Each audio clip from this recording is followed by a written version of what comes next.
Welcome back, everybody. If it's your first time here, glad to have you. So, several videos ago, I mentioned this cedar that I bought for another project that was not any good for that project. And I've been trying to use it up. So far, I have made 7 live edge shelves out of it. You can see a couple of them here behind me. And they look great. Now, this over here is all I have left. All this is what I have left, a bunch of scraps. Some of this is pretty bad off, which is why I couldn't use it. So I'm going to try to salvage as much of these scraps to build a project that I've been wanting to do for about 8 months now. See, I bought the Makita track saw, and it comes with this massive, hold still, massive charger. Now, that charger has been living down there for a little while, and I want to build a charging station for it. And I think this cedar is going to be a great place to start. Now, these side pieces are pretty rough on the sides, but I want to kind of keep that live edge look down the sides of it, because I don't think I'm going to have enough live edge to make the shelf live edge. We'll see how that goes. I may use some of this stuff and laminate it to the front of the shelf. I don't know yet. So, let's get started. First, we got to get some square edges to start with, and we'll be using that track saw. Let's go over here. If you've been following me through this journey of trying to use up this cedar, you may have seen me cut this live edge off like this before. This track saw is a fantastic way to cut live edges off of such boards. Now, this bench is just an added bonus. This is obviously my miter saw station, and I am using these T-track clamps from Powermatic to hold them in place while I run the track saw. They work excellent for this kind of application. So why do I want to use these cedar live edge boards for a shop project? Well, I know I don't have the largest shop on YouTube. I also know I probably don't have the coolest shop on YouTube. But I do believe I have a pretty unique shop, and I feel like I've earned the most unique shop on YouTube. At least my fixtures are unique anyways. And with shop furniture and shop fixtures being a place where most woodworkers cut their teeth on projects, I think it's a good place to experiment. Experiment with different shapes, different angles, different curves, different methods of joinery. So why not try to make a shop project as beautiful as it can be? That way, when you try to make, say, house furniture, you have already tried those methods and succeeded, or failed. Whichever it may be, you know what worked and what does not work for those applications. I am testing measurements, that way I know how this thing is going to function, where it can be set, how far I need from the top, how far I need from the back, because measurements are one of the things you need before starting a project. A good plan is usually the best plan. Once we have measurements and an actual plan, we can go ahead and start milling these boards up. Now, I've got 2 straight 90-degree edges on each one of these live edge boards, and I have decided on a 40-degree angle for the charger to sit on. So we are going to cut that on the miter saw. I have the offset for these angles 2 1/4 inches from the back. That way I have plenty of room to remove the batteries from the charger in a quick manner. Quick, fast? I don't know. Either way, I want it to be as easy as possible to pull the batteries on and off the charger. So I think that offset will work just fine. Most of these scrap pieces are left over from the next video in this library that you will see probably next week or maybe the week after. You'll have to subscribe to see when that comes up. but they are all very small. So I need to laminate them together to make 4 panels. These will make up the shelf, the back, the bottom, and what will be the door. You may very well be able to catch glimpses of that next project during this video, because while building this, I am in between coats on that project, and I'm having to wait on them to dry, so I didn't want to waste shop time by just watching tung oil dry. No, teak oil. Yeah, teak oil. Teak oil takes forever to dry. So I decided I was going to build this project while I waited on that teak oil to dry. Because just like materials, time is very expensive. And it comes at a premium just the same as all the wood that you buy for your projects. When I bought this wood, it was freshly milled. So I paid wet wood prices for this cedar. And because of that, the guy was willing to put this into his kiln to dry, but I had to wait like 3 months to finally get it. Which, you know, it was okay for me. I wasn't ready to use it at the moment anyways. But when he did that, the slabs would not fit in his kiln. So he had to cut these sides off, or these ends that you're seeing here. And he actually tried to get me to leave them with him. He thought I was just going to leave them and not take them home. Well, I paid for them, so I'm going to keep them. I was going to figure out how to use them one way or another, because materials are expensive and I'd already paid for this one. So for over a year, these 2 chunks of 12 by 12 inch cedar have just been sitting on the floor waiting on that particular project that was going to find them a forever home. And now we have found a project. If you're new to woodworking, you may not yet be a member of the SWHA, Scrap Wood Hoarders Anonymous, but it will eventually happen. You will eventually have a hoard of scrap wood that you need to figure out how to incorporate into a project.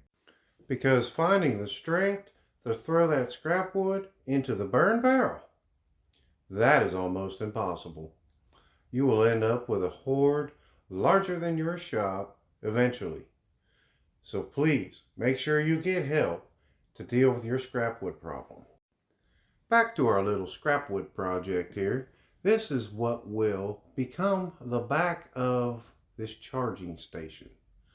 I am gluing and brad nailing a couple of strips to the back of it, and you'll see why here in a little bit. I have a plan, remember? Now it's time for assembly. Let me tell you about the measurements on this thing. It is 12 inches tall, 15 3/8 inches wide, and 9.5 inches deep, with a shelf space of 13 7/8 by 8.5 inches. Now, why these measurements? Well, because that is what I have figured works the best for this charger without leaving lots of gaps around it. A nice tight fit is what I went with. And that is one of the benefits of being able to build your own furniture or your own shop furniture. You get that custom fit for everything you build it for. There is nothing that is too big or too small. Everything fits just the way you want it to fit when you're looking at it. You can't go to a box store and buy these things to fit the way you want, because they are built to fit everything. They are built to fit all kinds of chargers in all kinds of shops. The stuff in my shop is built to fit the stuff in my shop, for my taste. So therefore it is exactly what I was looking for when I had envisioned it. So I have to admit, my plan and my vision have gone wildly out of control by this point. These live edges are really starting to throw me off. Getting a door to fit the way I want to is, well, concerning at this point. So I'm just going to go ahead and start gluing shit and brad nailing shit to see where we end up at. This is going to be the lip that holds the charger in place. And it's kind of taken a bit of a bread box look here at the moment, and I'm not sure if I like the square edges up on top. The charger fits nice, but it's just real chunky looking. So I think I'm going to go ahead and round this over. This is probably not the safest method, so you might want to try to find a different method for rounding these over. It did work just fine, but like I said, it's probably not the safest method. I had actually planned on rounding those over before I put the box together, but apparently I got a little excited about assembly. So after digging through my drawers, I was able to find a piano hinge that I had left over from another project. Now, I wanted a black piano hinge, but all I had was brass. So since I already have it, already paid for it, that's what we're going to use. Because it was long enough, and well, I'm too cheap, too lazy to run down to Lowe's and get a black one. And let's be honest, Lowe's probably wouldn't have had a black one to start with. Every time I go down there, I get disappointed. I went down there to try to find some kind of fixtures and latches to hold this together. I couldn't find what I was looking for. Even what I did find didn't work. I ended up using latches that I had left over from another project that was already in my drawer. So I am actually spent no money on this particular project. A trick I learned when installing these piano hinges is if you use CA glue to hold it in place, then putting your screws in is much easier. You just have to make sure that you don't open up the door too far that you jerk the thing off. Now, I definitely didn't have a great plan for it, so I ended up using my face to hold the door open while I put the screws in. That at least lets me know that I'm following my dad's instructions when he's telling me to use my head for more than a hat rack. I can hold doors open with it too. You would probably be able to see it much better if my elbow were out of the way. See? There we go. We'll get that first screw in there. Then we'll spin it around, but my face and my head ain't going to work very well for holding this door open because I'm right-handed and, well, it's on the right-hand side. Be a little awkward. So I'm going to use my brad nailer to hold the door open so I can put that second screw in. Then once I got those screws in, that's going to hold the door enough that I could just go ahead and run the rest of them with no problem. Now, I had mentioned earlier that these live edges were kind of kicking my butt a little bit. So we're going to have to shape this door to fit those live edges. And this side kind of goes off to the left a little bit, and the other side kind of goes off to the right a little bit. No, strike that. They both go off to the left a little bit. So we have to unsquare this door. And since I'm going to be using sanders and grinders to kind of blend this in, one of the quickest ways to get it off there was to use that pole saw to remove a little bit of material. Then after that, we could take this thing outside and start grinding the absolute dog snot out of it because I didn't want to do it inside because of that other project I had mentioned. See, it's got finish on it, and I do not want all of this dust in my shop contaminating all that finish that I had meticulously laid on there. So we are outside, and it's probably a better thing that I'm outside because I don't have one of them fancy masks that keeps all that stuff out of your lungs. So we'll just take it outside where it's nice and windy and it'll blow off into the air. Using a combination of a 25-year-old Black & Decker angle grinder and a Craftsman 5-inch oscillating sander, I was able to get all of these edges to blend nicely into those live edges. Now the cost of these two tools may be a total of like 60 bucks, but they were able to get the job done, and done nicely, I must say. Now for the drawer pull. Now this drawer pull was bought for something else. I don't remember what, but it's been sitting in my drawer for quite a while. Be honest, I'm not that big a fan of this drawer pull, but I already have it. It's free, and it's going to save me a trip to Lowe's again. So that's what we're going to use. And I decided to go with a little different method of installation. See, that first hole I drilled needed to be countersunk because it was going to hit the lip. And the other hole, well, it didn't need to be countersunk because it is way down from the lip. My daughter actually came into the shop after I had this installed and kind of lost her shit a little bit on the way the handle was placed. But she couldn't argue with me on how comfortable it was to grab the handle to open up the door. It is very, very comfortable, either right-handed or left-handed. I thought that I had some of those fancy desk grommets for wires, but I was wrong. And I wasn't going down to Lowe's to get some.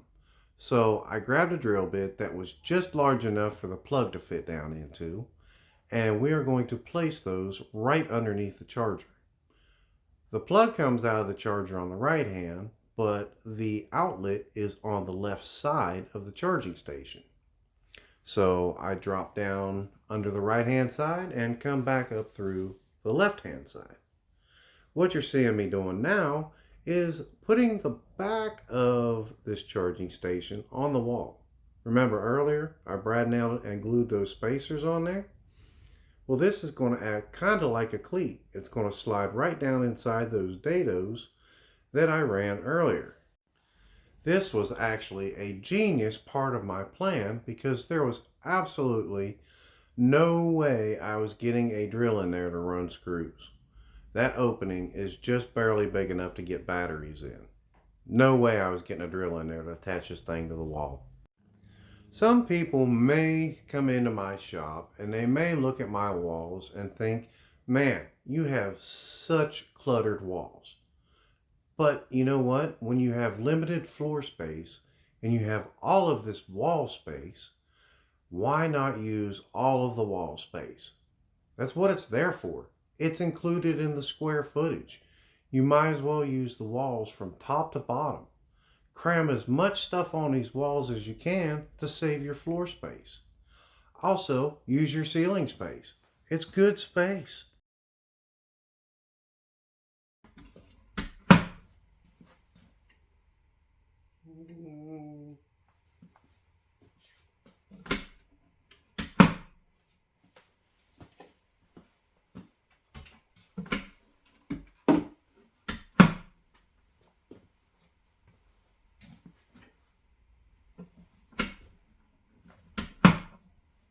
I like it.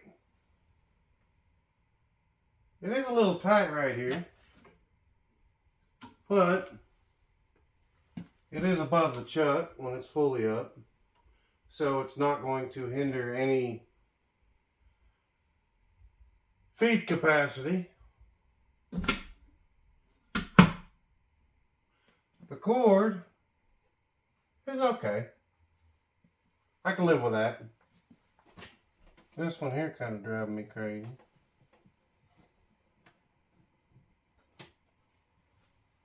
I can live with that. Let's check a battery function.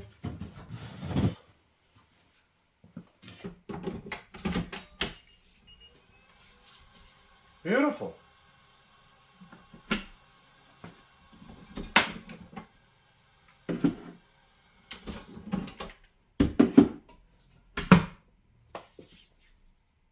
Yeah, that'll work. There is a USB port down here that is still accessible. I will never use that. I have no use for it, but it is accessible if I do need it.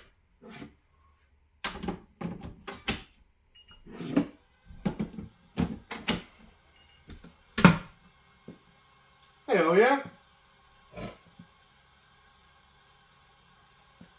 That's all I got for today. That is fan-freaking-tastic. And I can fit 3 or 4 extra batteries in there. Keeps the dust off of them. And it looks great. I'm not even going to put any finish on it.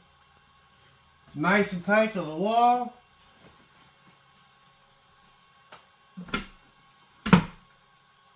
What do y'all think about that handle? Y'all ready to kill me over that?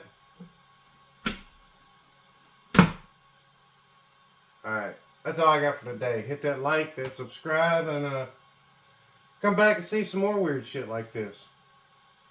See y'all later.